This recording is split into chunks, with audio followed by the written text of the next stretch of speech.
And there we are. All right.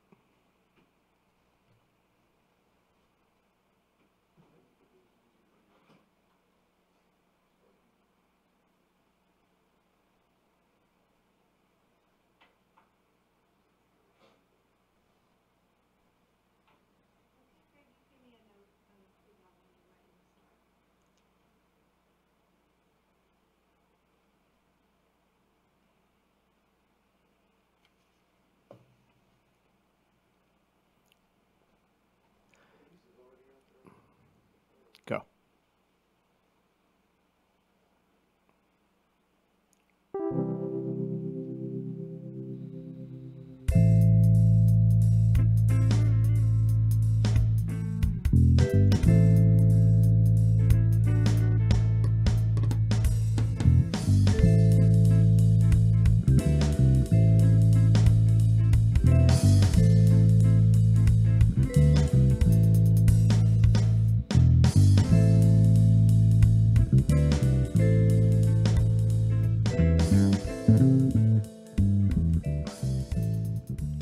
Welcome, welcome, welcome. It's 8 o'clock on Thursday night, and that can only mean one thing. It's time for the 41st installment of the Age Out Angels Radio Hour. My name is Greg Rapport. I'm the founder and executive director of Age Out Angels. We are a 501c3 nonprofit corporation that provides one-to-one mentors to youth who are in need. And this program is brought to you every week at the same time, courtesy of Doc G, William Saunders, Ruben Rodriguez, and all the fine people here at Hamilton Radio who allow us to use this airtime. Doc G is on the big board tonight, along with Robin. So good to see you both. It's Doc G's birthday. Everybody sing happy birthday silently to themselves at home. Happy birthday, Doc. Glad to have another year with you, my friend. And I'd like to tell those of you who are listening about some of the other great programs here on Hamilton Radio. You know, people still refer to the Age Out Angels Radio Hour as a kind of one-off podcast without realizing that this radio station has been around for almost 21 years. But people who are locked into conventional radio just might not know about it. You see, because Hamilton Radio broadcasts from a 100% internet platform. The internet is how more and more people receive their media these days, and the numbers are growing. However, just like traditional radio and television, Hamilton Radio follows the model of having a regular lineup of shows every single day. And the result is their following is increasing all the time. The only thing different from traditional radio is the delivery system. So there is an additional advantage to you of the way we broadcast. If you tune into the music that this station plays, you will find much greater variety, dramatically greater variety here than you will from regular FM radio. So when this program is over, if you're watching on Facebook, I want you to go directly to www.hamiltonradio.net and just sign up, and then you'll receive text alerts and things like that for when shows are being broadcast, and links that make listening easy, like, you know, one click away and you'll be there. So please go to www.hamiltonradio.net as soon as this show is over and sign up. My guest tonight on the telephone is Shalita O'Neill, founder of the Fostering Change Network Foundation. Shalita was a former foster youth herself, a foster alumni, as we say. And I think you'll be spellbound by her journey and the work that she's doing now. So be sure to stick around for that. The point is that there are many organizations like the Fostering Change Network Foundation that need to get their name out there, and Age Out Angels included in that. And I'm happy to give them the platform to do so, because you never know. Someone might be listening who hears about them and says, I want to join their effort, or I need their help, or I want to start something like that in my area. So it's all good, and I'm happy to share the mic with good people doing good things. So let me remind you that we are on every Thursday from 8 to 9 with the Age Out Angels Radio Hour, and we have some intelligent, caring people coming up as guests on the show. Next week, on June 14th, we have Adrian Rubin, who chairs the nonprofit segment of the Princeton Regional Chamber of Commerce. On June 21st, Fran Gervasi from the Foster and Adoptive Family Services will be here to talk about how we train and provide assistance training for foster parents. On June 28th, Lorraine Wilkerson from the Child Placement Advisory Council, who you'll hear a little bit more about later. And on July 5th, we're taking a week off in honor of the July 4th holiday. Back on July 12th with those wonderful youth we had on the show 2 weeks ago, returning with their message of suicide prevention. And on July 26th, we'll have Ms. Sheila Addison, director of the Homefront Family Preservation Center, on. So be sure to tune in every week at 8 p.m. for what we consider to be our unfiltered look at the child welfare system. Scott is with us tonight. Lisa F. is there. Says, keep up the great work. Thank you. And someone wrote in already and said, happy birthday, and thanks to Jean. Jean, you have a lot of friends out there, and all of them are wishing you a happy birthday. And Lisa says hi to Robin. How do you like that, Robin? You got your first hello. Goodness gracious. It's going to be a good night tonight. And the point I'm making is this is what makes our program unique. You know, if you care about our nation's youth, if you care about the child welfare system, this is where you come to hear the truth. We confront real problems and we search for real solutions. It's our hope that together we can arrive at best practices that can be applied wherever you live.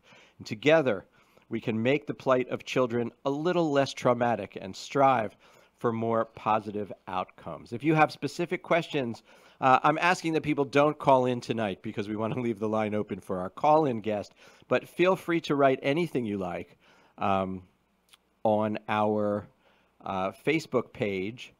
And I see Charity Chandler Cole is listening tonight. Charity, that's the first time I've seen your name. Thank you so much for tuning in. So you can write questions on my Facebook page. The way Charity, it looks like, just gave me a wave. And you can ask questions of me or of our guest, Shalita O'Neill.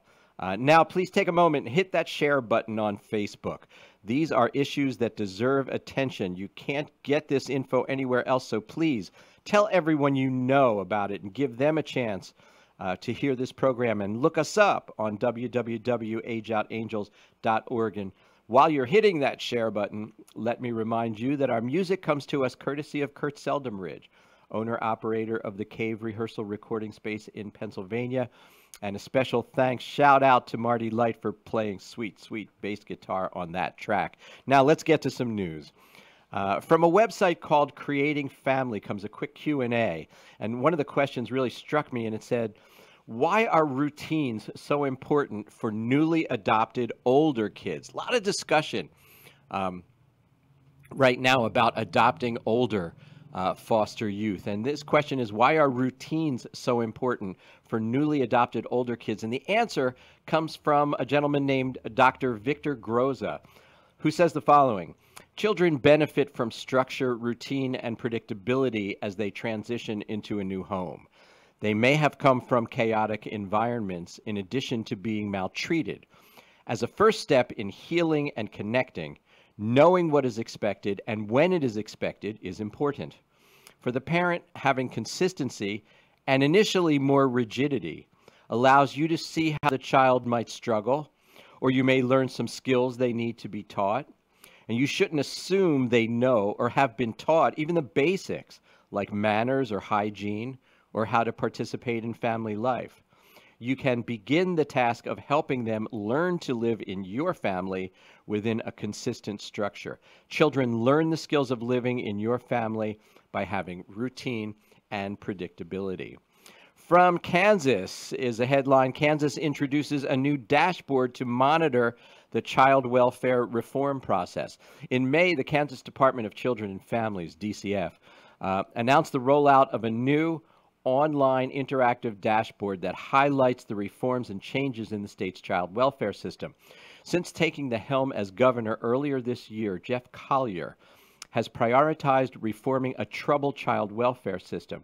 Recently appointed DCF Secretary Gina Mayer-Hummel has undertaken an overhaul of the state's system and implemented more transparency of the department, including a recent dashboard rollout.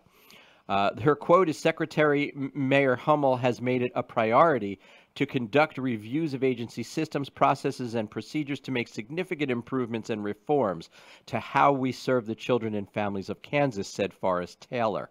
I'm sorry, Taylor Forrest is the person's name, Director of Communications at DCF. This dashboard creates further transparency and accountability and will help track the progress of agency reforms and initiatives.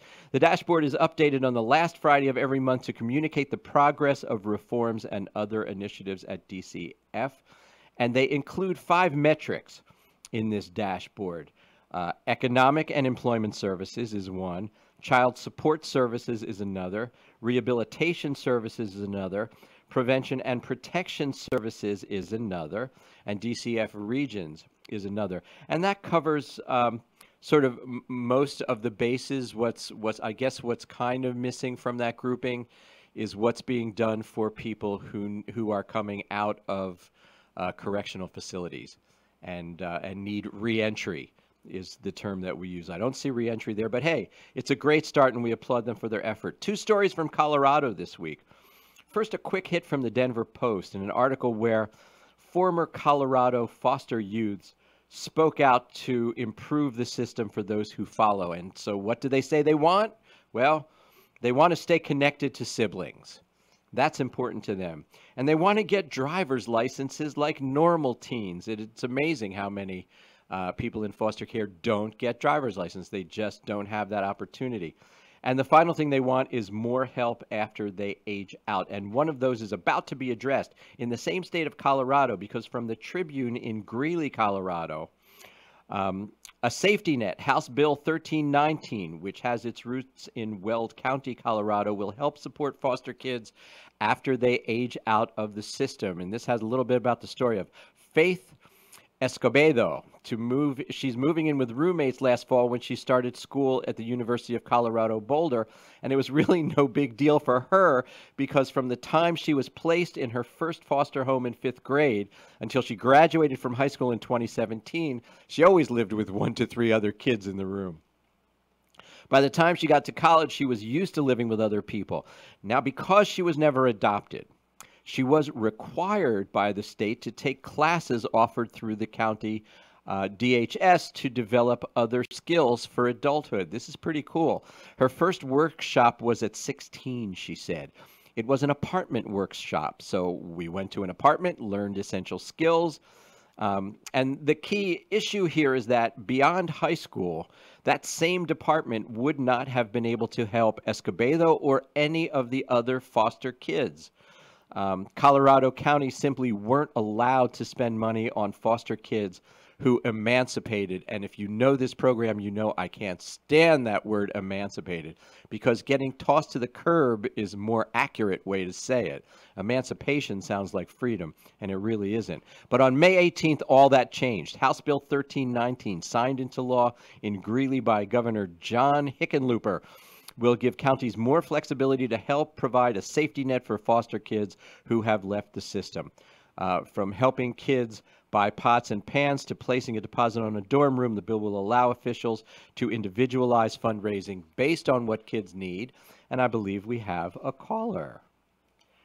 Shalita, is that you?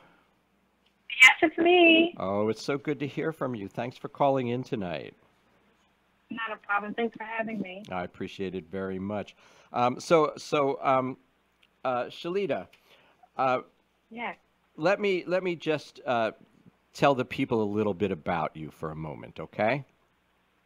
Okay. I don't know if you know this or not, but you may find it interesting too. Okay.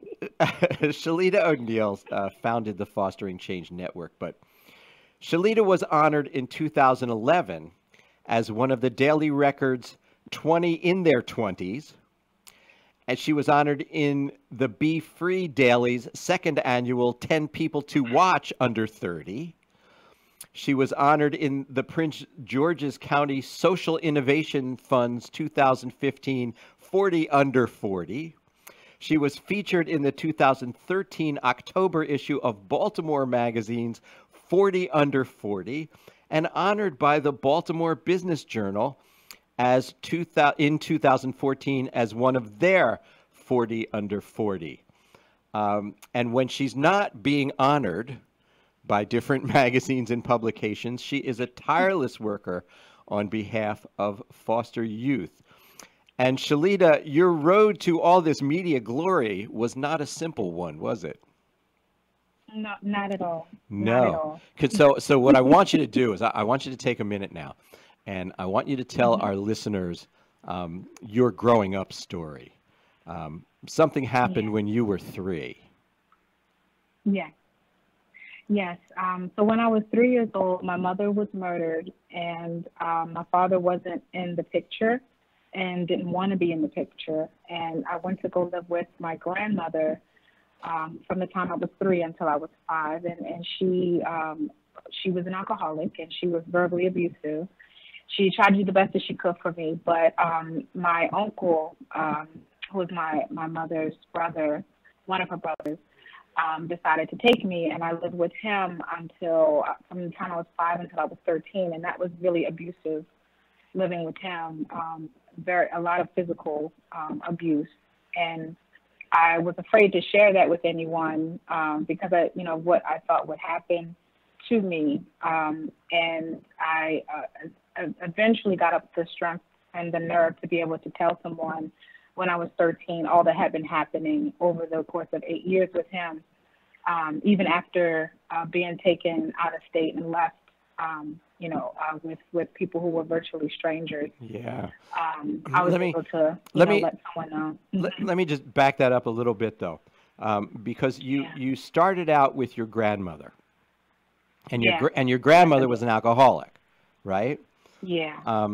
Now you were 3 years old, so I'm guessing you don't have a whole lot of memories of the first year or so of that, right? Oh, I remember maybe not a whole lot of memories, but I do remember what it was like. And even after I went to live with my uncle, I didn't stop visiting my grandmother. So he would still take me there. I would still spend summers with her. You would spend summers with your grandmother, and she, of course, didn't stop drinking, right? I mean, the way I understand it, she was sort of a tough drunk, right? She was. And even though there's a lot of young people in foster care, people don't understand that. Well, why do you still love your family? Why do you still have this affinity towards them? And even though I went through that with her, I still love her very much. And and even now, hindsight, trying to understand from her perspective of what happened to her, it all played a role. But it was difficult, growing up around that. You do get that perspective, when you look back over the years, and I hear that an awful lot is what's the basis for the loyalty, but they're family, right? Yeah. They're family, and family is family. So you're in this situation where you're living with the abusive grandmother, and the uncle comes along, and he must present as like your savior in that situation, right? Yeah, or a better option. Okay, and he's what I felt. Yeah, he's gonna sort of take you away from all that, and then you get with him, and it turns out he might be an alcoholic, but he has other issues. Well, he wasn't an alcoholic, right? He wasn't an alcoholic, but there was issues that he had that he was dealing with that I really didn't understand as a child. But it affected how he treated me, and he was abusive. Right. So he was abusive. He was abusive as well. And by the way, Carmen just wrote in on Facebook and told you that you're very brave. Oh, thanks, Carmen. so I'm assuming Carmen is your friend. Yes. So now you're stuck with this guy, your uncle. Do you have the same love in your heart for him as you do for your grandmother, looking back? Oh yes. And he was the only father figure that I knew. He was the male. And is he still alive? Is he still with us? No, he actually was killed when I was 19 years old. Okay. So 17 years ago. Wow. Yeah. You've certainly had your fair share of that. Same situation, like murdered, that same sort of way? Yeah. Not in the same way, but yes. Yeah. I'm sorry to hear that. So, but getting right down to it, when you were a young person living in his house, you were in an abusive situation, right? Yeah. And And so, did you tell me that the school actually noticed some bruises and stuff like that, and ultimately, Yeah. yeah. Yeah, yeah, that's how initially, it had been, I had been having bruises for a long time, but at some point, I went to the doctors and they noticed it and they reported it. And again, hindsight is 2020. That's when we started to move around a lot, and I didn't quite understand. But now it was probably because he didn't want me to be taken away or CPS to come to the house and take me away Hmm. because of it. Yes. Well, I mean, it sounded like a sort of a double-edged sword where, I mean, and not fun certainly to be abused, not that part. But he was Mm-mm. kind of strict, right? And but taught you good values and, Yeah. cooking and cleaning and taking Yeah. care of things and, Yeah. so Yeah. he I sort wish of I hadn't have learned that way, but he sort of had you as an um, indentured servant, so to speak. Um, it felt like that. It felt like that at times. And when I was going through it, I didn't quite understand. I didn't have a childhood, but again, as an adult, it's like, okay, well, I know how to cook. I know how to clean. I know how to keep a clean house, and those things have come in handy now. But then it didn't feel good to have to to do those things. But oh, I'm sure. I don't know. Maybe Yeah. that was his way of. He thought that would have been a good thing for me. I don't know. Well, I'm sure that's how he would tell it. Yeah, But also yeah. there's this part where a lady friend comes to live with him for a time, Hmm. and then Yeah, suddenly, yeah. go ahead, tell the story. Yeah, yeah, no, well, she was amazing. And she and her two kids came to live with us, and it for a number of years, and it didn't work out with them. But she was from Georgia, and every summer we would, he would take me down there to spend time with her and her kids, up until a certain point. But when I actually, this is what I was telling you before, when he took me down to Georgia and left me there after I think the doctor threatened to call CPS, it was with someone else who I had not known very well, Yeah, and you her children. just dumped in there with a Um, stranger, huh? yeah, Yeah, yeah, yeah. yeah. But she was a nice woman, and um, her kids were nice. But I wanted to be with my family, the family that I had come to know. Yeah, it's just weird. A child has no perspective on what's actually taking place there. And so all this time, you weren't actually considered to be in the foster system. This was kinship care, No, right? exactly. Yeah, informal kinship care. In So living with my family, yes. Okay, so you're in kinship care, and then Mhm. so where did it come to a head, and you were removed from your uncles? Well, it came to a head when I was in Georgia, where I was living with the family that I didn't know all that well, and I asked him for the summertime, after school had ended, if he could let me come back to Maryland so that I could spend time with my grandmother was still alive at that time, and no one knew where I was.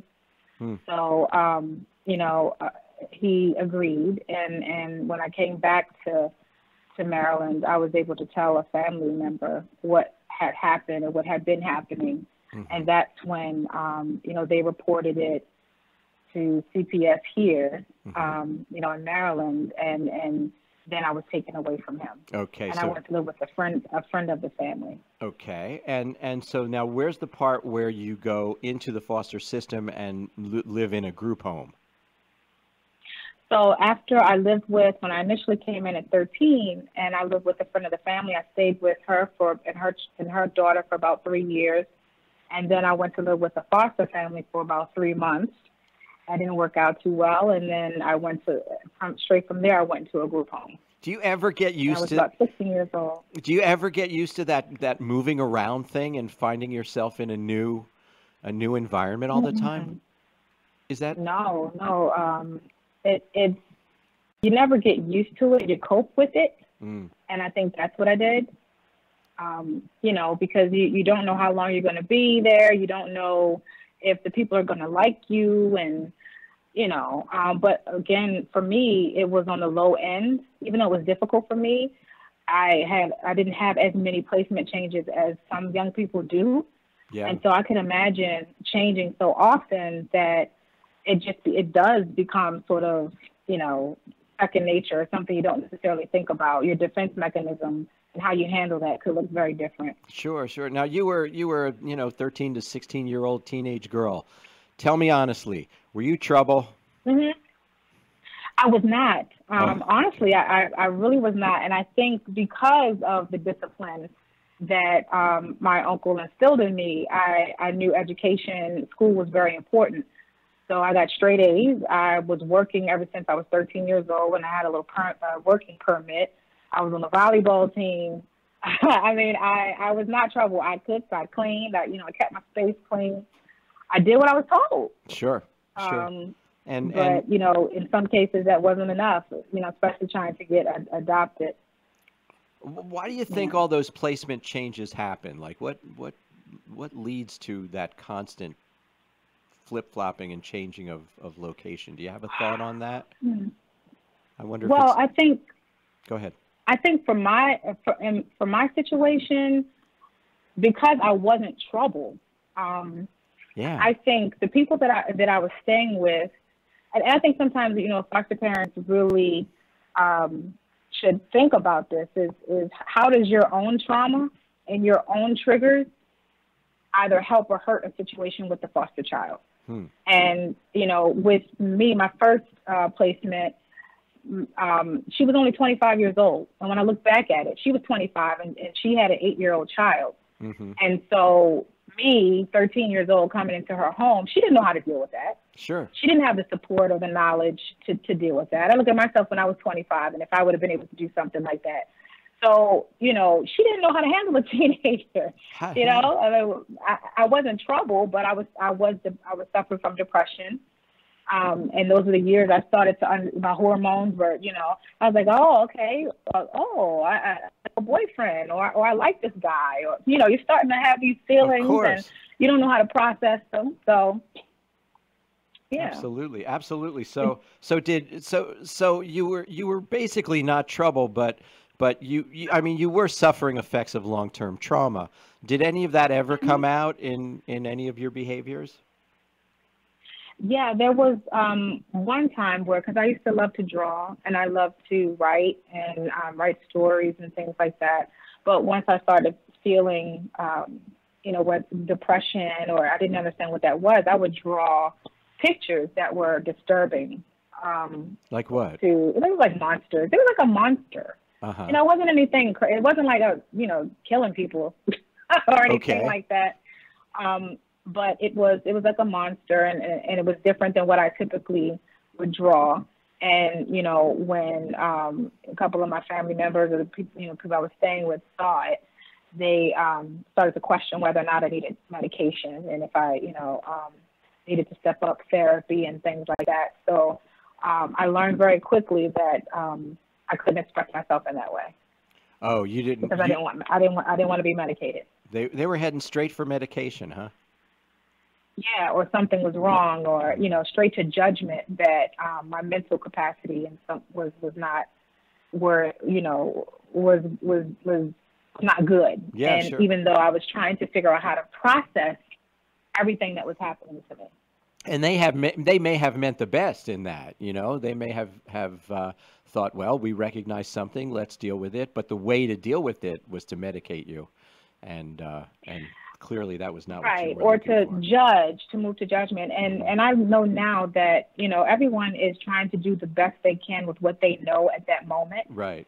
And even though for me, when I was in it, I didn't quite understand that. Mm-hmm. And, that caused me to, even in later years, to really disconnect from them. Uh-huh. But, now it's a little bit different. Where it's like, okay, yeah, they were trying the best they could, or with what they knew how to do. And whether it was, some aspects was very selfish, things that they were doing that were very selfish, Mm-hmm. self-centered. But they thought that it was, at that time, they thought it was the best they could do. Sure, I'm sure that they did. Now, you lived in foster homes and you lived in a group home. What's the difference between Yeah. living with a foster family and living in a group home? So in a foster family, it's just that. It's a family atmosphere. For me, in the foster homes I was in, it didn't always have two parents in the home. One didn't, and was a single family home, and the other was a couple. In the group home, it was more staff were there, would interchange and be there throughout the day.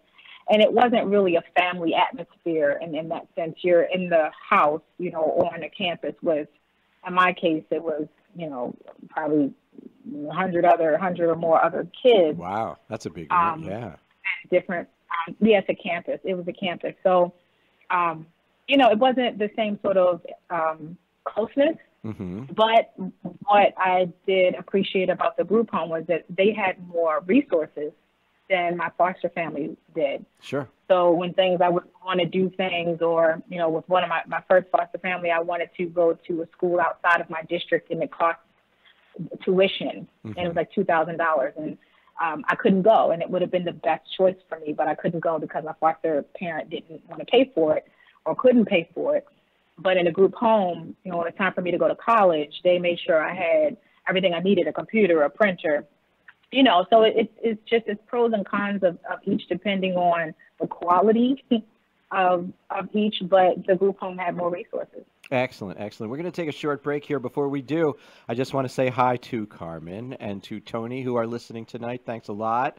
We're going to take a 1-minute break, and we'll be back with Shalita O'Neill. And Shalita, you stay on the line, please. And when we come back, we're going to talk about the Fostering Change Network Foundation, okay? Back in a minute. Okay. All right.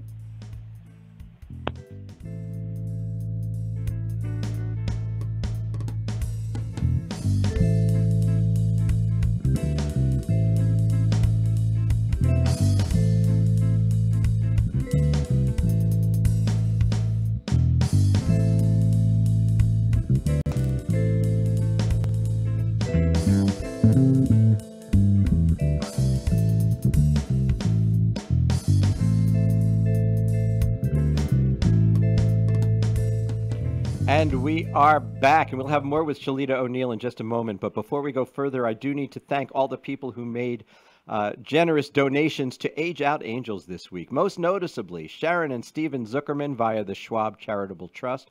We thank you so very much for your generous donation. If you have an employee giving fund or matching gifts foundation associated with your place of work, we would certainly appreciate your contacting us and telling us how we can participate in that. Private message me on Facebook or email directly to greg@ageoutangels.org. And I want to remind everyone that you can donate to Age Out Angels every time you make a purchase from Amazon. And I'm thinking about all those Father's Day gifts that will be happening soon. All you have to do is designate Age Out Angels to be your Amazon Smile designee. And a portion of your payment will go to Age Out Angels without costing it 1 penny more. And I want to give 2 shout outs, actually, to 2 groups who sponsored wonderful events this past week to further the cause of child welfare. First, we were at the Child Placement Advisory Council, and they're going to be our guest in a few weeks. We were at their whole-day symposium that featured some amazingly intelligent speakers that I also hope to get on this program in the future, and I'll be working hard on that.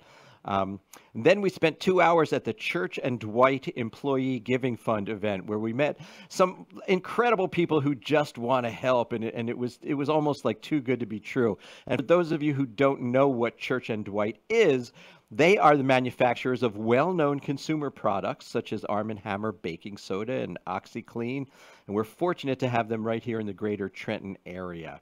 So thanks to all the people who donated and all the people who created events just to help the cause of child welfare this week.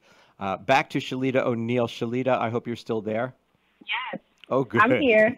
Good. Okay, so you have this past, and I'm noticing a pattern, and this is anecdotal. I have no research on this, but I've interviewed a bunch of people, and what I'm finding is that the people who go through this system and were not trouble, the ones who concentrated on, just put their heads down and got through school and maybe went to college, got good grades, those are the ones who are now launching organizations like yours to do this like incredibly intensive give back. So tell me where the idea came from for the Fostering Change Network Foundation. Well, actually, and to piggyback on what you said, I actually know a number of alum who were very much troubled and were troubled and got into a lot of trouble, and they are also running successful organizations and giving back. It was all about them getting connected to someone who cared and who looked past behaviors and into who they really were. And that is part of why I started the Fostering Change Network Foundation, because I realized that there were so many of us out here like that who were contributing, but we aren't connected and we don't necessarily have the resources that we need. And there aren't necessarily, some people who are used to things being done for us without our input are not exactly jumping to help us sometimes. So, the foundation was created to unite us and bring us together so that we can support each other, but to also help us build capacity in business and child welfare. So what you're saying is that my anecdotal linchpin is not that the person was never trouble and always put their nose down and did the best that they could. You're saying that the linchpin here that turns this into something positive, the outcome, is that people have someone who gets in their corner. Yes. And that's sort of the difference maker in a person's life. I cannot tell you how happy it makes me to learn that, because that's what Age Out Angels does. That's so cool. Now, but what you do is you take the whole thing a step further. You are out there. Can I use the term incubator? Yeah. Okay. Yeah. Because what you're doing is you're looking for alum of the foster care system who have an idea for their give back, but don't necessarily have sort of all the tools and resources that it would take to just do that on their own. Right. Is that correct? Right. So walk me through a little bit of what would happen if I call you up and I say, I was in the foster care system, and would I say, like, I have this idea? Well, typically what happens, and a lot of it is really organic, but typically what happens is an alum will reach out to me or someone on the team and say, I want to start an organization, or I want to start a nonprofit, or this is what I'm thinking about. And it's about connection. So they call from all over the country, and they, wanting guidance and wanting to be connected. And we find out, well, where are they, and get them connected to our networks in their city or their state where they are, that can help them think through some things and get them connected to the right people to help them to work through their idea. Part of what the Alumni Powerhouse Networking Conferences, the purpose of that is to then bring everybody together in one space. A lot of us have known each other on Facebook for years and interact that way, but we've never met each other in person. And so when we have the conference, the APNC, it's the opportunity for everyone to come together and get some additional hands-on support around personal development, professional development.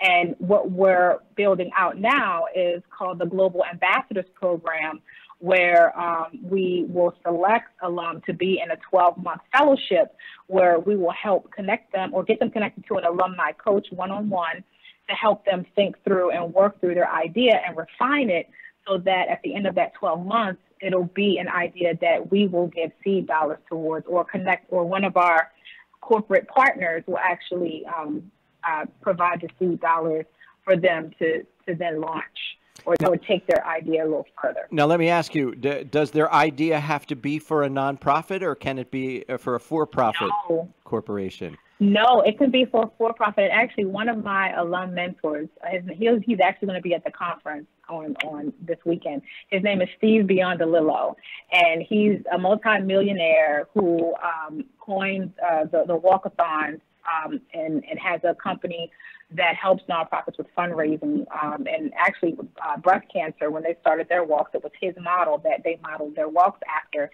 And he told me, he said, Shalita, I know you have all these great ideas and you want to help everybody. He said, but what we also need to do is make sure that we're producing millionaires, alum millionaires, who can then give back, you know, because we like to pour from an empty cup. We like to give, and then we don't have anything for ourselves. So if it's a for-profit, we want to help them with that. The nonprofit, we want to help them with that too. Wonderful, wonderful. Now, okay. So let's talk a little bit about the Global Ambassadors Program. Tell me what that is. Yeah, so we're just launching it. So we closed applications maybe a month ago, and we're still in the process of looking through the applicants. But again, the purpose was to start a global conversation about foster care and engage alum from all over the world to help them build their ideas. Maybe, like we said before, that hasn't gotten traction or they haven't been able to build capacity.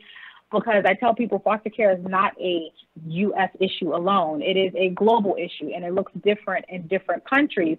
And we have an opportunity to cross-pollinate and learn from each other. But who better knows the issues in child welfare or child serving systems than the people that have experienced them? So the goal of the fellowship is to facilitate that conversation, unite alum globally, and help them build their capacity to give back and change their systems in their country. To your point about the international need, I was at an event, an outdoor fair, and just meeting people and talking about Age Out Angels, and I met a gentleman from India, and he came over and he picked up my brochure, and I said to him, you know, come on, people from India in America don't have, this is not a problem that they have, right? And he said, you're right, you know, in America, among the Indian population, we take care of our own, and it's the foster problem is not a problem for us. He goes, then he says, but in India, it's a tremendous problem. There are children without homes. There are homeless children. It's terrible over there. So yeah, I mean, your point is really well taken. Now, let me ask, how many people applied for the Global Ambassadors Program, and how many do you plan to accept into the program? Well, we had because it's our first year launching it and putting it out there, we had about 30 applicants, and we're only looking to engage 7 to 10. Right. So you're for the first year. Your chances are less than 1 in 3 of getting in, which is better than Princeton or Harvard. So you got that. You got that going for you. And then it's not just okay, if they don't make it, then we don't talk to them. But there's other ways we, you know, for those who don't make it, to engage them and keep them involved. Absolutely. So when you first told me about this, you said it was a 12-month fellowship program, and I stuck on that word fellowship.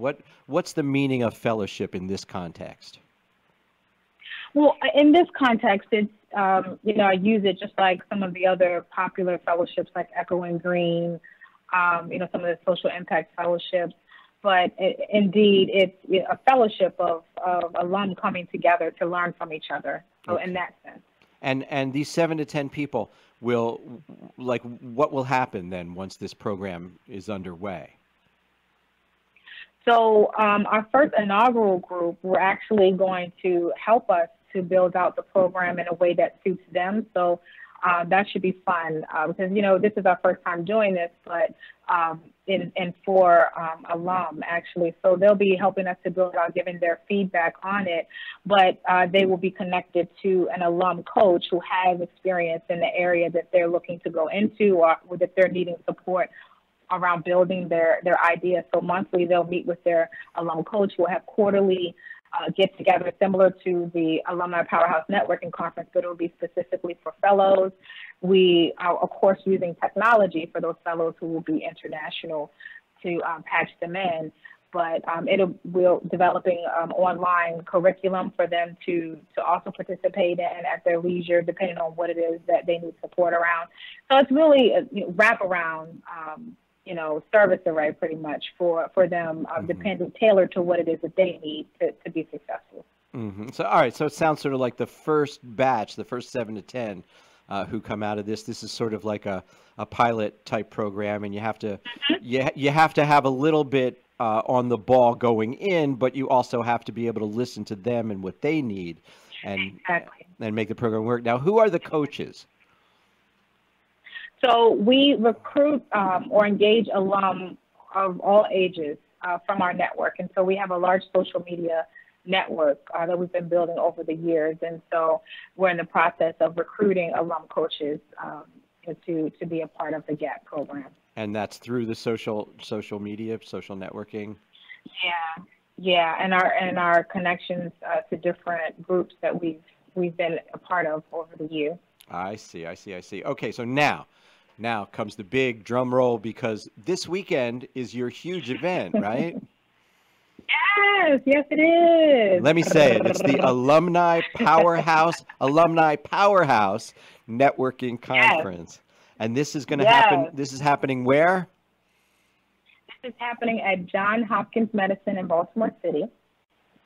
And we have keynote speakers from alum from across the country. We've got Angelica Nwandu, the founder of the Shade Room. We've got Steve Beyond the Lilo. Again, I told you with the Beyond the Lilo Associates, who's an alum who coined the walkathons for the breast cancer movement. Mm-hmm. We've got Sixto Cancel, who is an alum who started an organization called Think of Us, which is really about merging tech with child welfare. And we have Elizabeth Power, who is an expert in trauma-informed work. Now, this is a 2-day conference, right? This is Saturday and Sunday. Yes, it is. Okay. So, Saturday and Sunday, yeah. So, all right, so what's going to happen? What's the Saturday show? So Saturday is geared towards what we call our younger brothers and sisters transitioning out of foster care, so ages 17 to 20, as well as adult alum. And typically our age range is from 25 on up to 45. And that day is specifically for transitioning youth and alum on different topics around personal and professional development, how to start a business, how to become financially, how to thrive financially, how to deal with your foster care history in a way that doesn't hinder your progress in life. We'll have smaller breakout sessions for the young people to connect with alum. So we call them alum coaching roundtables. And, we have a panel on the art of networking. So everything that an alum and a transitioning youth would need to know or start to prepare for to better themselves is Saturday. And CEUs are available. And on Sunday, we open it up to everyone. So child welfare professionals, advocates, volunteers, attorneys, CASAs, whoever who either work in child welfare or want to know more about it. And that's when we're going to have our global foster care conversation with alum from all over the world. And actually, you mentioned India. We have an alum, his name is Ian Forber Pratt, who's from India and was actually responsible for helping to build out India's foster care system, because, as you said, they don't really have one. So he'll be there, and we have CEUs as well for Sunday. So we have a little bit of everything for everybody. CEU meaning continuing education? Yes. Is that what CEU? Yes. Mm-hmm. Okay. Continuing education unit. Yeah. I just wanted to make sure we weren't giving three-letter acronyms that people didn't understand who are listening. Gotcha. If I understand correctly, 90% of the presenters at this conference have actually been in foster care. They're foster care alum. Yes. Yeah. Yes. Or either adopted or they live with someone other than their biological parents as a child. So how do people register for this conference? How can they do that? So they can go on alumnipowerhouse.net to register. Alumnipowerhouse.net. They can also get Powerhouse, one word, .net. Okay. And to get more information about the foundation, they can go to fcnfoundation.org. Okay, so once again, if you're just interested in the conference, it's alumnipowerhouse.net, correct? Yes. And if you want to know more about Shalita and the foundation, you go to fcnfoundation.org. Yes. Correct? Yes. Okay. And and should they do that right away? How close are we to selling out? They should do. Oh, well, very close. We've actually added some tickets. But for those who are listening, because we got to give incentives for those who are tuning in tonight, they can use the promo code GUEST, GUEST. Okay. And get a free ticket to attend. They can get a free ticket using the promo code GUEST, GUEST? Yes. Fantastic, yes. Because this conference costs $50 a day, doesn't it?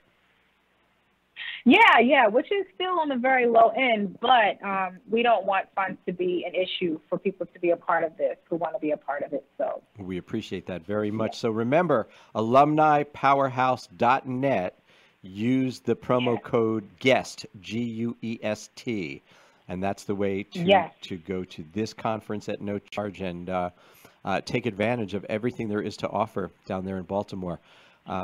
We thank you so much, Shalita. I can't believe our time has come to an end. But you know what I would really hope is that you would come back at some point in the very near future and tell us sort of the results of the conference and how people are doing with the Global Ambassadors Program and keep us apprised of what's going on and how we can participate. I would love that. I would love to. I'll be sure to keep you in the loop. I would love it too. Thank you. Thank you very much. I'm going to let you go. Thank you, Greg. Have a wonderful evening. Okay. Thanks so much. Okay. Bye-bye. You too. Thank you. Okay, Carmen is listening. Jamal is listening. Ed is out there listening. Brenda is out there listening. I need to take a very short break. We're going to take 1 minute off. When we come back, I have a fascinating story for you about the foster care to prison pipeline. Don't go away.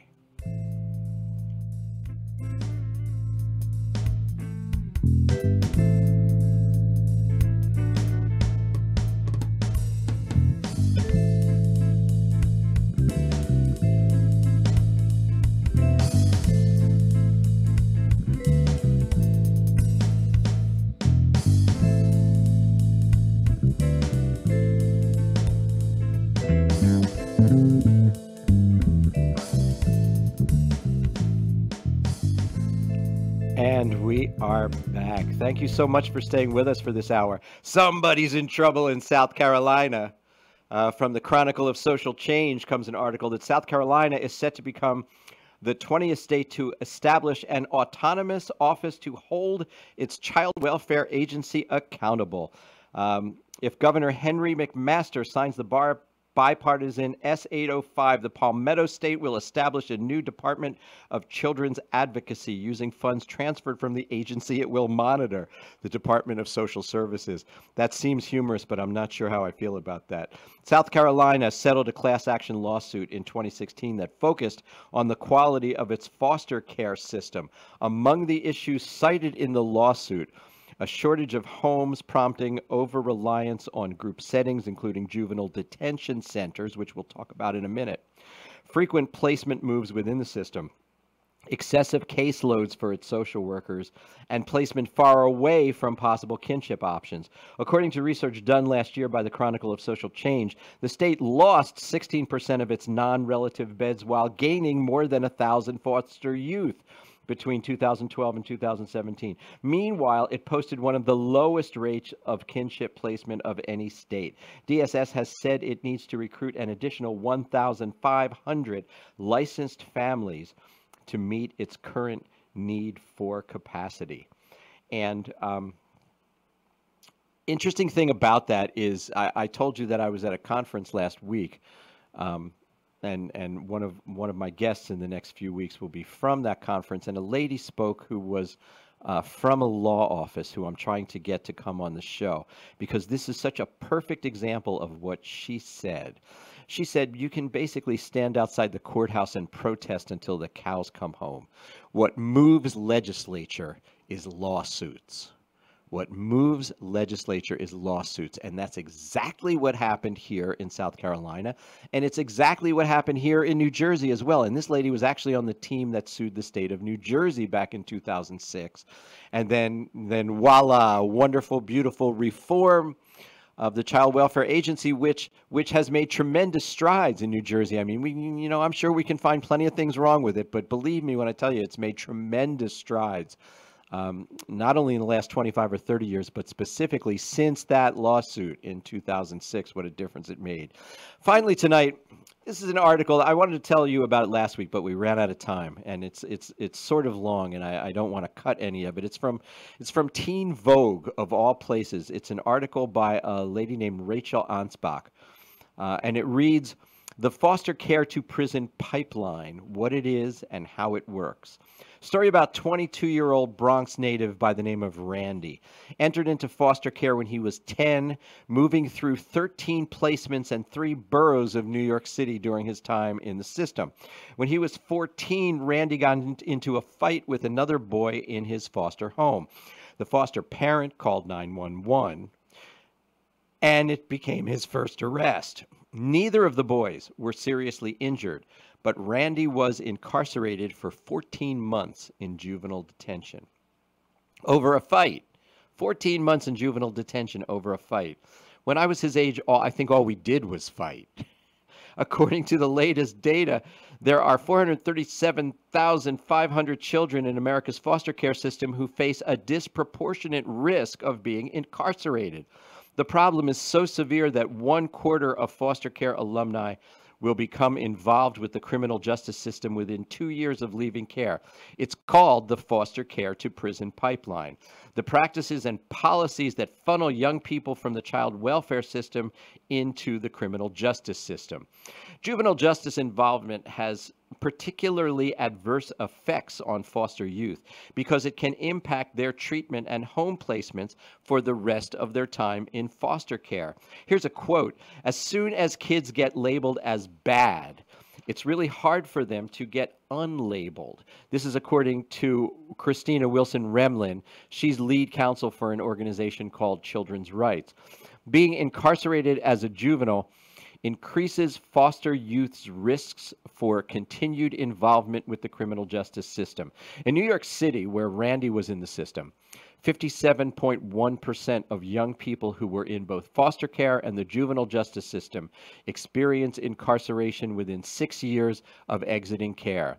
And that's compared to 14.7% of all New York City foster alumni. So if they've had criminal justice experience, the number goes from 14.7% to 57.1%.